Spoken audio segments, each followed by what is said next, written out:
सब बढ़िया। बहुत दिनों बाद मुलाकात हो रही है हमारी आपकी। उम्मीद करेंगे कि इस बीच आपने पढ़ाई करी होगी और डाउट्स भी मेरे पास कुछ लोगों के आए हैं। बाकी संडे से रिलेटेड मेरे पास कुछ लोगों ने क्वेश्चन पूछे थे तो मैंने उनको सोल्यूशन दे दिए हैं। बाकी अब भी अगर किसी के पास कोई डाउट हो तो पूछ सकता है। ठीक है, ओके। तो हम लोग लास्ट टॉपिक जो हम लोग का करंट टॉपिक चल रहा है वो चल रहा है फ्लूइड मैकेनिक्स। करंट चैप्टर जो चल रहा है वो चल रहा है फ्लूइड मैकेनिक्स। ठीक है, तो हम लोग क्वेश्चंस लगा रहे थे। हम लोग ने लॉ ऑफ फ्लोटेशन पढ़ लिया था। ठीक है, लॉ ऑफ फ्लोटेशन के लास्ट टाइम पर हमने 2 क्वेश्चन लगाए थे। आज हम लोग कुछ और क्वेश्चन लगा के फिर आगे बढ़ जाएंगे। ठीक है, चलिए क्वेश्चन है what is the length ratio of the ice water to kerosene oil. ठीक, तो इसका डायग्राम ये बना हुआ है। ठीक, ओके।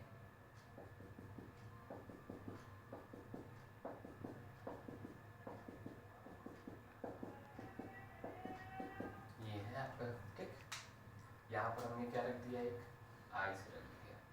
ओके, ये वाटर है तो डेंसिटी ऑफ वाटर हमको पता है 1 ग्राम पर सेंटीमीटर। डेंसिटी ऑफ आइस हमको पता है 0.9 ग्राम पर सेंटीमीटर। बरोबर। अब ये तो वाटर भर गया है। अब इसके ऊपर जो भरा हुआ है ये भरा हुआ है आपका केरोसिन 0.8 ग्राम पर सेंटीमीटर।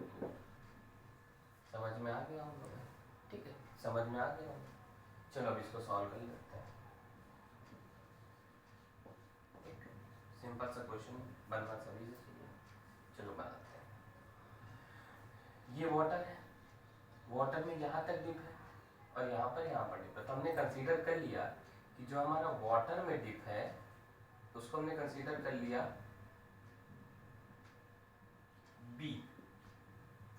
ठीक, और जो हमारा केरोसिन में डिप है हमने उसको कंसीडर कर लिया ए। क्लियर है? ये हमारा केरोसिन में है और ये हमारा वाटर में। कोई दिक्कत नहीं है। चलो अब इसको हम सॉल्व कर लेते हैं फिर।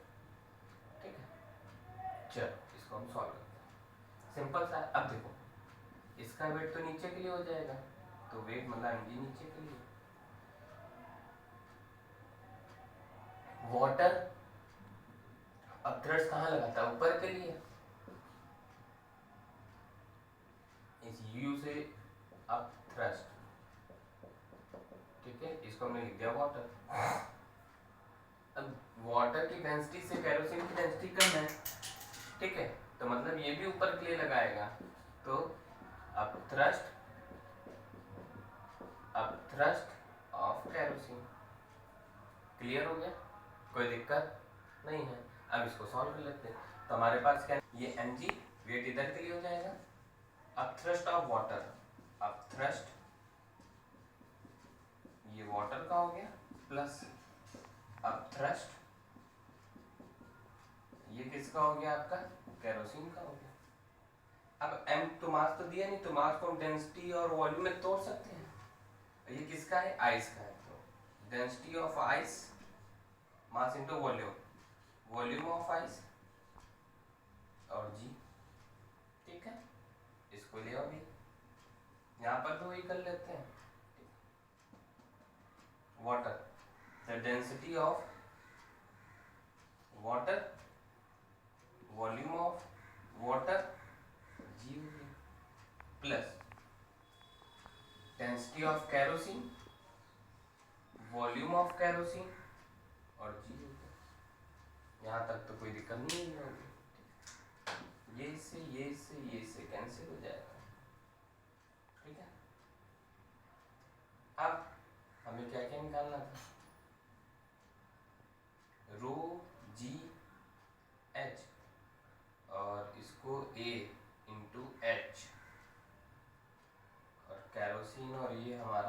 सेम रहेगा। वॉल्यूम अगर देखें तो वॉल्यूम दोनों का सेम रखा है, तो चाहो तो हम इसको बाहर कर लें। ठीक है, आइस आइस की डेंसिटी कितनी है? 0.9। ठीक है, of ice. Density of water कितना है? 1। गड़बड़ हो गया ना। देखो, आइस की डेंसिटी कितनी है? 0.9 है। वॉल्यूम ऑफ आइस हमने वैसे लिखा, अब उसको करेंगे। वाटर की डेंसिटी 1 है, केरोसिन की डेंसिटी 0.8 है। अब देखो, वॉल्यूम को हम ब्रेक कर लें। वॉल्यूम को हम क्या लिख सकते हैं? Area into length. अब लेंथ अगर आप देखो तो आइस की पूरी लेंथ कंसीडर करेंगे ना, बी प्लस ए या ए प्लस बी। 0 पॉइंट समझ में आ गया होगा, पक्का आ गया है। ठीक है, अब देखो 1 रखो। वाटर का वॉल्यूम ए रखेंगे, एरिया इंटू लेंथ। अब लेंथ तो देखो यहाँ पर वाटर में कितना डिप है आइस? बी प्लस 0.8 इंटू लगा लो, सही रहेगा, ए इंटू इसके लिए ए निकल कर आ जाएगा। समझ में आ गया होगा। ए क्यों? क्योंकि ऊपर वाला पोर्शन कैरोसिन में डिप था। क्लियर है? अब आगे देखो, तो यहाँ निकल कर आ गया ए प्लस बी, मल्टीप्लाई करा दो। अभी मत कराओ, करा लो। अच्छा, मत कराओ। 0.9 a plus b is equal to b. 1 भी कर लो चाहो तो, क्योंकि आगे अपने लिए आसान हो जाएगा। 1 इंटू बी प्लस बी है ना 0.8 ए। अब देखो पॉइंट, ये पॉइंट तो यहाँ 0 बढ़ जाएगा, 10 हो जाएगा। तो 9a plus 9b is equal to 10b plus 8a। Okay, a वाले टर्म एक साथ, बी वाले टर्म एक साथ, तो ये इधर आ जाएगा, वो उधर चला जाएगा। तो 9a minus 8a is equal to 10b minus का 9b। तो a is equal to b। तो a by b is equal to क्या आ गया? 1/1 बना कि नहीं बना? समझ में आ गया कि नहीं आया भाई? कोई दिक्कत, कहीं कोई समस्या? क्वेश्चन फिर से हम लोग, अच्छा क्वेश्चन है ये। अच्छा क्वेश्चन इसलिए है क्योंकि नीट में आया क्वेश्चन है। नीट में किस ईयर में आया था? नीट में 2017 में क्वेश्चन आया था। ठीक है, चलो समझ लेते हैं। क्वेश्चन में कह रहा है what is the length ratio of the ice of water to kerosene. ठीक है, अब देख लो भाई, तो यहाँ पर हमने क्या किया? आइस है, डेंसिटी सब दे रखी है, हमें पता है वाटर ऊपर क्लियर करेगा, कैरोसिन की डेंसिटी कम है तो डिप नहीं होने देगा, कैरोसिन मिक्स नहीं होगा। ठीक है, मिक्स नहीं होता। तो यहाँ पर ये हमने वैल्यू लग ली। फिर हमने लगा दिया भाई लॉ ऑफ फ्लोटेशन। तो लॉ ऑफ फ्लोटेशन के लिए weight of object is equal to weight of water plus weight of kerosene. Value रख दी। फिर हमने वॉल्यूम को तोड़ लिया, क्योंकि वॉल्यूम तो हमें कहीं दिया नहीं है, सॉल्व कर लिया, मिल गया। ठीक है, या फिर अगर हमसे a बाय बी, तो हम b by A is equal to B क्या लिख सकते हैं? 1/1। याद रखिएगा, दोनों टाइप से बता दिया है। ठीक है, वाटर का कैरोसिन के लिए, वाटर का कैरोसिन के लिए, कैरोसिन का वाटर के लिए। ओके, नोट करिए इसको जल्दी से।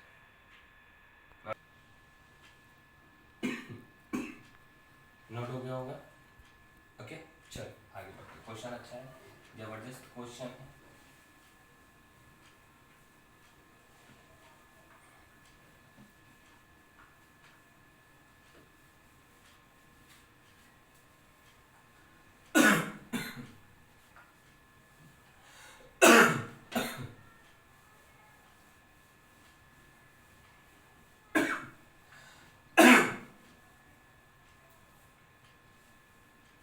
चलिए आगे बढ़ते हैं, नेक्स्ट क्वेश्चन देखेंगे।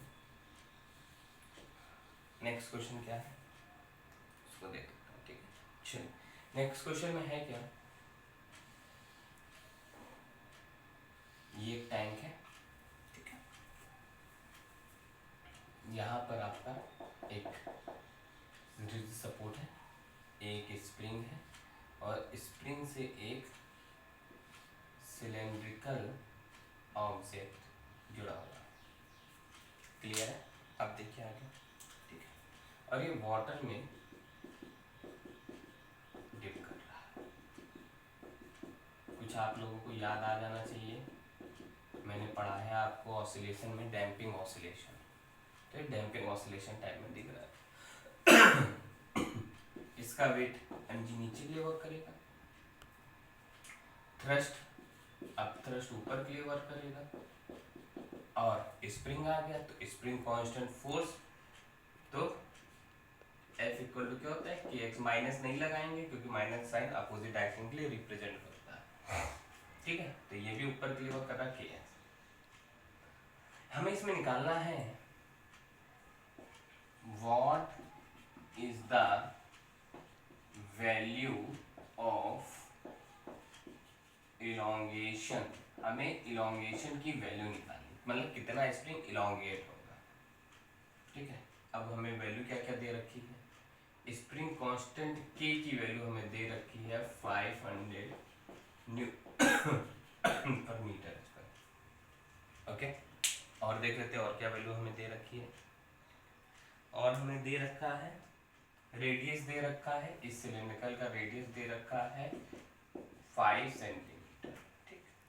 इसके बाद हमको हमें हाइट दे रखा है 20 सेंटीमीटर, h की वैल्यू जो दे रखी है सिलेंड्रिकल की वो दे रखी है 20 सेंटीमीटर, ओके। और हमें क्या दे रखा है, डेंसिटी ऑफ वाटर हमको पता ही है 10 की पावर 3 kg पर मीटर क्यूब, ठीक है। हमें इतना सब कुछ दे रखा है, और एक चीज ये भी कह रहा है कि जो पूरा सिस्टम है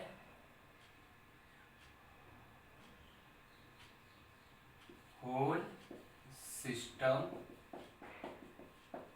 इन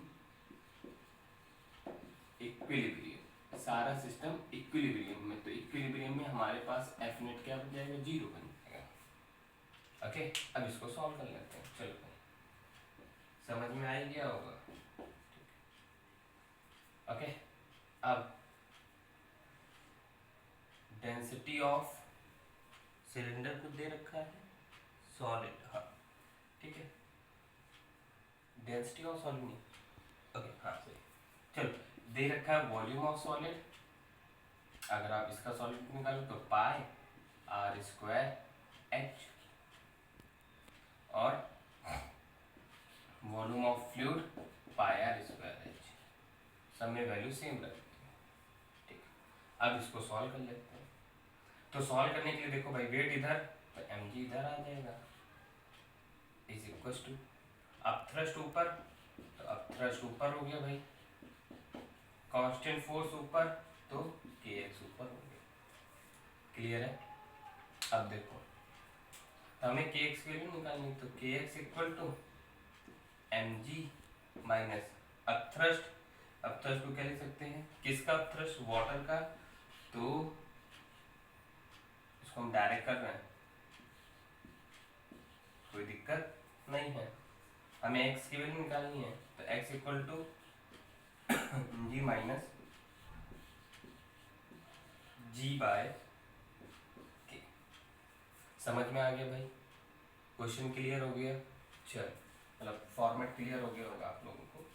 अब मास इसको भी तोड़ लो भाई, तो x इज इक्वल टू, इसको तोड़ा तो वॉल्यूम ऑफ सॉलिड, ठीक है, वॉल्यूम ऑफ सॉलिड के बाद हमारे पास mg है ना, हाँ, density of solid g minus volume of water, density of water g by k। अब एक बड़ी बात, इसमें हमें डेंसिटी ऑफ सॉलिड नहीं दिया, उसको देखते भाई डेंसिटी ऑफ सॉलिड क्यों दिया है, डेंसिटी ऑफ सॉलिड दे रखा है, डेंसिटी ऑफ, यहाँ पे लिख दे रहा हूँ, डेंसिटी ऑफ सॉलिड दे रखा है 800 के 800 है कि 8000, सॉरी 8000 kg पर मीटर क्यूब। अब हो गई सारी वैल्यू, अब इसको सॉल्व कर लेते हैं भाई, x is equal to volume of solid, तो वॉल्यूम ऑफ सॉलिड की अगर हम बात करें तो पाई आर स्क्वायर एच दोनों में सेम रहेगा उसको बाहर कर लो, बवाल खत्म करो, जी को भी बाहर कर लो। क्या बचा हमारे पास 8000 माइनस 1000 माइनस 1000 बाय 500। ठीक, तो पाई के लो 3.14 इंटू आर की वैल्यू 25 इंटू 10⁻⁻4, एच की वैल्यू 0.2, जी की वैल्यू हो गई 10 इंटू 7000 बाय 500। 1 2 3 4। ओके, अब देखो, अब देखो कुछ हो सकता है, हो सकता है 1 2 से ये बन गया -2, -4 से क्या बन गया -2। ठीक, और देखो कुछ हो सकता है क्या, तो हमारे पास क्या क्या निकल कर आ गया भाई 3.14 इंटू 0.2 इंटू इसका मल्टीप्लाई करा दो तो 25 समझे कितना होता है, बोले भाई बोलो। 175 इंटू 10⁻⁻2 75 है बेटा।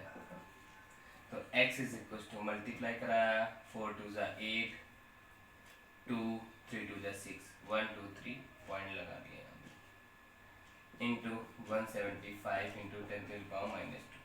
अब इसको आप सॉल्व कर लेंगे, बाकी समझदार है आंसर मिल जाएगा।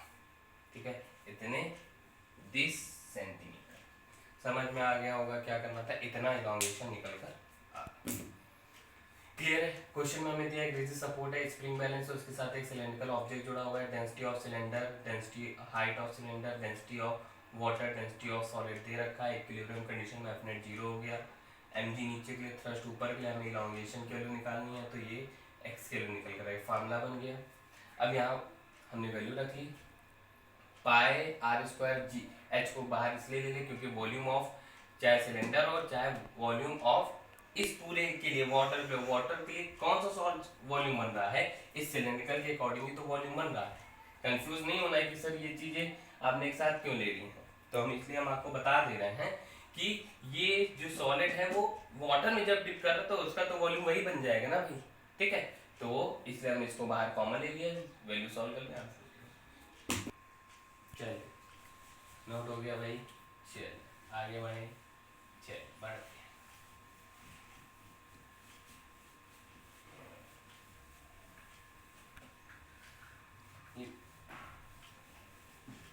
चलिए आगे बढ़ते हैं भाई, नेक्स्ट क्वेश्चन पे मूव ऑन होते हैं हम लोग।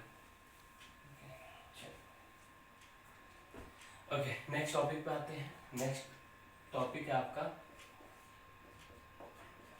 Dynamic fluid. हमने स्टैटिक फ्लूइड करा दिया आपको, ठीक है, आगे बढ़ते हैं डायनेमिक फ्लूइड पे। फ्लूइड को हम लोग आइडियल फ्लूइड भी कहते हैं, आइडियल फ्लूइड भी कहते हैं। ठीक है, डायनेमिक फ्लूइड को हम लोग आइडियल फ्लूइड भी कहते हैं, और आइडियल फ्लूइड को हम फॉलोइंग कैटेगरी में डिवाइड करके रखते हैं। जैसे पहली कैटेगरी क्या है हमारी, पहली हमारी जो डायनेमिक फ्लूइड है वो इन कंप्रेसिबल होना चाहिए। ठीक है, नॉन विस्कस होना चाहिए और इरोटेशनल होना चाहिए। इनकम्प्रेसिबल मतलब कंप्रेस होना ही नहीं चाहिए, क्योंकि वैसे भी हमको पता है फ्लूइड गैस की बात करें तो कंप्रेसिबल हो जाएगा। नॉन विस्कस मतलब दो लेयर के बीच में फ्रिक्शन नहीं होना चाहिए। इरोटेशनल मतलब ओमेगा की वैल्यू क्या होनी चाहिए, 0 होनी चाहिए। रोटेशनल नहीं होना चाहिए मतलब घूम रहा है वैसा नहीं होना चाहिए, इरोटेशनल होना चाहिए। समझ में आया कि नहीं आया? तो डायनेमिक फ्लूइड हम आपका स्टार्ट कर रहे हैं, आपका स्टैटिक फ्लूइड खत्म हो चुका है। ठीक है, यहाँ तक क्लियर हो गया होगा। आगे देखते हैं हम लोग, आगे आता है स्ट्रीम लाइन फ्लो। ठीक है, स्ट्रीमलाइन फ्लो, सबसे बड़ी बात स्ट्रीमलाइन फ्लो पर ही जो एरोप्लेन है, फाइटर प्लेन है, वो सारे वर्क करते हैं, याद रखिए। ठीक, स्ट्रीमलाइन फ्लो की बात करें तो ये हमारा कुछ इस टाइप से पाइप है कोई, ठीक है, यहाँ से वाटर या फ्लूइड या कोई एयर पार्टिकल इंटर कर रहा है, तो ये है ऐसे, इस यहाँ से इंटर कर रहे हैं और यहाँ से वो रिलीज कर रहे हैं। ठीक है, अब देखते जाओ।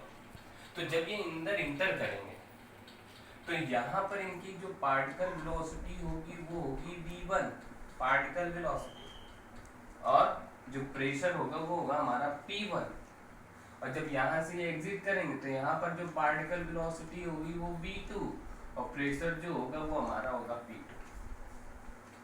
क्लियर हो गया? ठीक है, तो याद रखिए, इन stream line flow velocity of the particle at any point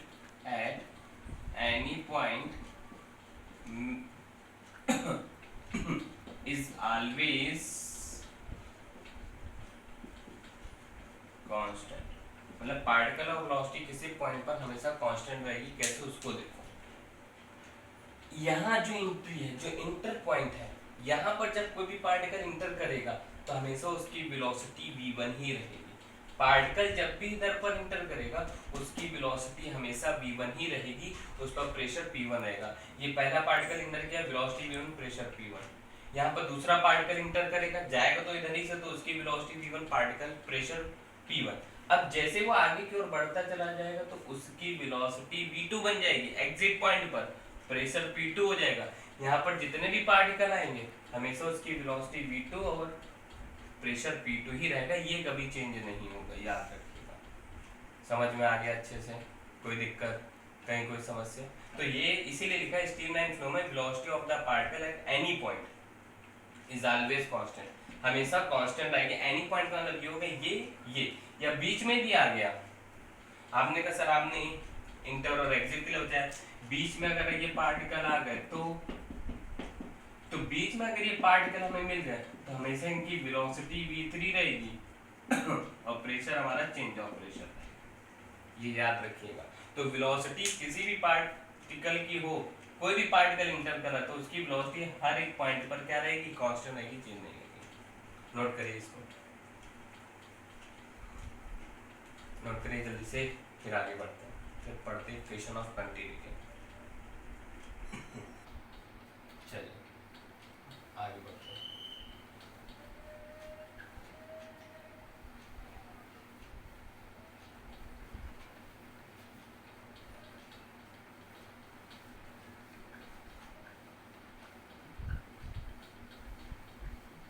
चलिए आगे देखेंगे, आगे बढ़ते हैं हम लोग। आगे नेक्स्ट आएगा इक्वेशन ऑफ कंटिन्यूटी। ठीक, अब देखो इम्पोर्टेंट है क्योंकि इसी से रिलेटेड हम लोग पढ़ेंगे बर्नौली थ्योरम। तो ये जब आएगा तभी बर्नौली बनेगी। ठीक है, आगे देखिए, कोई पाइप है, आपको पता है इसका एरिया अलग है, उसका एरिया अलग है। सपोज इसका एरिया हमारे पास है A1, इसका एरिया है A2। ठीक, यहाँ पर जब फ्लूइड पार्टिकल या फ्लूइड इंटर करेगा, ठीक है, और यहाँ पर एग्जिट करेगा। बहुत ध्यान से समझिए, सिंपल सा है, बस समझ में आ जाए क्योंकि इक्वेशन ऑफ कंटिन्यूटी से रिलेटेड एक क्वेश्चन आ चुका है। तो हमने आपको ये बताया जब भी पार्टिकल इधर पर इंटर करेगा तो पार्टिकल वेलोसिटी हमेशा उसकी क्या रहेगी भाई, v1 रहेगी। और जब यहाँ पर इंटर करेगा तो एग्जिट करेगा तो पार्टिकल वेलोसिटी v2 रहेगी। चाहे ये पार्टिकल हो, ये कोई भी पार्टिकल होगा तो उसकी वेलोसिटी हमेशा v1 रहेगी। यहाँ पर कोई भी पार्टिकल होगा उसकी वेलोसिटी हमेशा v2 रहेगी एग्जिट पर। ये नहीं कि हर जगह पर पार्टिकल वेलोसिटी चेंज होगी, ऐसा नहीं है। घर में आप टैप खोलते हो, टैप टोटी खोलते हो तो उससे जो वाटर ड्रॉपलेट्स गिरते हैं उन सबकी वेलोसिटी सेम ही रहती है। ऐसा नहीं होता कि एक वाटर ड्रॉपलेट बहुत जल्दी गिर गई, दूसरी धीरे गिरे, तीसरी और स्लो मोशन में गिर रही है, ऐसा नहीं होता। ठीक है, तो इक्वेशन ऑफ कंटिन्यूटी में यही है, ये एरिया है। अब प्रेशर की अगर हम बात करें तो इन पर प्रेशर कांस्टेंट प्रेशर इंपैक्ट करेगा, तो पी से इंटर करेगा, पी से एग्जिट हो जाएगा। ठीक है, बट ठीक, अब देखो यहाँ पर, तो अगर हम बात करें तो इक्वेशन ऑफ कंटिन्यूटी, तो इक्वेशन ऑफ कंटिन्यूटी में a1v1 is equal to a2v2। ठीक है, अब देखो चाहो तो हम इसको ये भी तो लिख सकते av, v मतलब v वेलोसिटी, ऐसे घुमा देगा तो वेलोसिटी है, और अगर ऐसे लिखेंगे तो वॉल्यूम है, याद रखिएगा, कंफ्यूज मत होइएगा। तो av इज इक्वल टू हमारे लिए क्या बन जाएगा, कांस्टेंट बन जाएगा। तो अब velocity is inversely proportional to the area बन जाएगा। कहने का मीन्स क्या हुआ, कहने का मीन्स क्या हुआ, वेलोसिटी तभी बढ़ेगी, देखो एरिया अगर कम होगा तो वेलोसिटी ज्यादा होगी, एरिया अगर ज्यादा हो गया तो वेलोसिटी कम हो जाएगी, वेलोसिटी कम हो जाएगी, आप लोगों को अच्छे से पता है। ठीक है, कैसे पता है, सीधी सी बात है, घर में टैब है तो टोटी होती तो उसका जो एरिया होता है वो कम होता है। जब एरिया कम होता है तभी उसमें जो वाटर आता है वो बहुत तेज वेलोसिटी से आता है। अगर एरिया ज़्यादा रखोगे, इतना बड़ा है उसका एरिया रखोगे तो वाटर जो आएगा उसकी वेलोसिटी कम होगी, क्योंकि इनवर्सली प्रोपोर्शनल होता है। शावर होता है उसमें पिन होल होते हैं, एरिया और कम हो गया तो एरिया जब और कम हो जाए तो वेलोसिटी और ज़्यादा हो जाएगी। समझना, शावर जो होता है अगर उसमें एरिया ज़्यादा हो जाएगा तो वेलोसिटी कम हो जाएगी, तो उतनी तेजी से पानी नहीं गिरेगा। समझ में आ गया, तो जो भी आपका डिपेंड कर रहा है वो सब किस पर डिपेंड कर रहा है, वेलोसिटी और एरिया के रिलेशन पर डिपेंड कर रहा है। तो velocity is inversely proportional to the area. समझ में आ गया, कोई दिक्कत, कोई समझ, इसका प्रूवमेंट जो है वो कोरिलेट कर जाएगा बर्नौली प्रिंसिपल पे। तो ये इक्वेशन याद रखिए, क्योंकि ये आपको बर्नौली इक्वेशन में ही ये भी प्रूवमेंट मिल जाएगा, प्लस बर्नौली इक्वेशन भी आपकी प्रूव हो जाएगी। समझ आ गया, बर्नौली इक्वेशन से रिलेटेड एक क्वेश्चन हर साल आता है, इसका क्वेश्चन आ चुका है तो इसका क्वेश्चन हम लोग लगाएंगे। ठीक है, इसका प्रूवमेंट मैं बर्नौली के साथ बताऊंगा, पहले बोलो तो छोटा सा, इसको जब प्रूव करेंगे तभी बर्नौली प्रिंसिपल प्रूफ होगा, याद रखिए। बाकी प्रूवमेंट इतना इसका इंपॉर्टेंट भी नहीं है, ये भी याद रखिए। ये नहीं कि सर आप अभी से कोई क्वेश्चन करा रहे हो, प्रूवमेंट आप बर्नौली के साथ अटैच कर रहे हो, इतना इंपॉर्टेंट नहीं इसका प्रूवमेंट, लेकिन हाँ ये इक्वेशन इंपॉर्टेंट है। ठीक है, ओके, चलिए नोट हो गया होगा, तो आगे हम इससे रिलेटेड एक क्वेश्चन देखते हैं।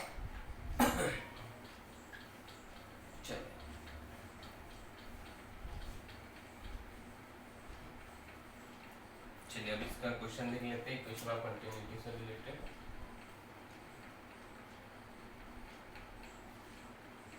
A velocity of fluid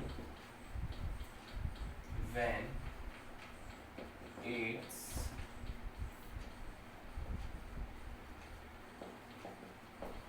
entered to a pipe is 70 kilometer per hour. Okay, and exit with a velocity 120 kilometer per hour, where pi is non-uniform, so the area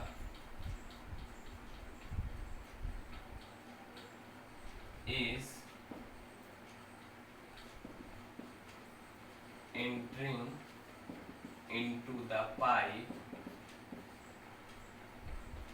120 metre square.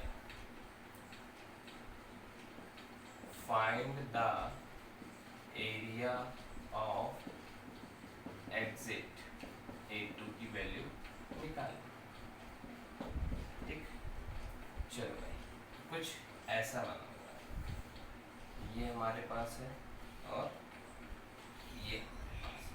ये हमारे पास area हो गया A1 A2, ये हो गया हमारे पास A1 की value कितनी दे रखी है हमको, A1 की वैल्यू 20, ठीक है। और जब यहाँ पर इंटर कर रहे तो उसकी वेलोसिटी कितनी दे रखी है 70 किलोमीटर पर आवर, ठीक। और जब एग्जिट कर रहे तो उसकी वेलोसिटी देती है 120 किलोमीटर पर आवर। चलो भाई सॉल्व कर लेते हैं, ठीक है। ओके, तो क्या लगाएंगे इक्वेशन ऑफ कंटिन्यूटी। तो A1 V1 is equal to A2 V2। A1 की वैल्यू 20, V1 की वैल्यू 70, किलोमीटर पर आवर, तो चेंज करने की जरूरत नहीं, दोनों कट जाएंगे। A2 की वैल्यू कंसीडर करनी है और V2 की वैल्यू 120 देगा, तो 1 2 ये बन गया 10, ये बन गया 6, 2 5 2 3, ठीक। तो हमारे पास A2 इक्वल टू निकल कर आ गया 7 5 35/3, कट किया तो 3 1 3, फिर से 3 1 3, ये आंसर हो गया। मतलब एग्जिट पॉइंट पर जहां पर वेलोसिटी 120 किलोमीटर पर आवर है वहां का एरिया कितना 11.67 मीटर स्क्वायर। समझ में आ गया होगा, पक्का आ गया है, नोट करिए, नोट करिए भाई। ओके, नोट हो गया होगा पक्का। चल तो अब आपको क्या करना है, इक्वेशन ऑफ कंटिन्यूटी के आपको 20 क्वेश्चन सॉल्व करना है। इक्वेशन ऑफ कंटिन्यूटी से रिलेटेड कितने क्वेश्चन, 20 क्वेश्चन आपको सॉल्व करने हैं। जो डाउट आएगा वो आप क्लियर करिए, ठीक है। उम्मीद करेंगे आज हमने जो पढ़ा है वो समझ में आया है। कल हम लोग पढ़ेंगे बर्नौली प्रिंसिपल, ठीक है। पढ़ते रहिए, सेफ रहिए, सुरक्षित रहिए, घर पर रहिए। ओके, आज के लिए इतना ही, से गुड बाय।